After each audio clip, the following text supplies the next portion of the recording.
சென்டமாப் நேயர்களுக்கு அன்பு வணக்கம். இப்போ நம்ம ஒரு முக்கியமான ஒரு ஷார்ட்ஸ் ஒன்று பார்க்க போகிறோம். என்னன்னா, பண்பாடு பற்றி நம்மளுடைய விவேகானந்தர் சொன்ன ஒரு முக்கியமான ஒரு கூற்று பார்க்க போகிறோம். பண்பாடு அல்லது கலாச்சாரம் என்பது சமயம், பாரம்பரியம், பொருளாதாரம் ஆகியவற்றை கொண்டு நிர்ணயிக்கப்படுகிறதுன்னு அவர் சொல்லியிருக்கார். உண்மைதான். ஒரு பண்பாடானது ஒரு மக்கள்கிட்ட நிலவி அது பரவி இன்று வரை நிலைத்து நிற்க வேண்டும் அப்படின்னா அதுக்கு முக்கியமா அது ஏதோ ஒரு சமயத்தை சார்ந்து இருக்க வேண்டும்.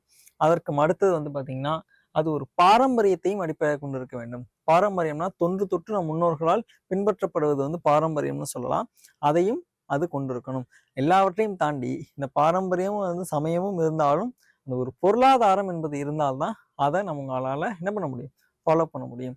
அவ்வகையில இது மூன்றையும் அடிப்படையாக கொண்டு நிர்ணயிக்கப்படுவதுதான் பண்பாடு அப்படின்னு யார் சொல்றாங்க? நம்ம விவேகானந்தர் சொல்றாங்க. மீண்டும் ஒரு நல்ல தகவலோடு உங்களை சந்திக்கிறேன். நன்றி, வணக்கம்.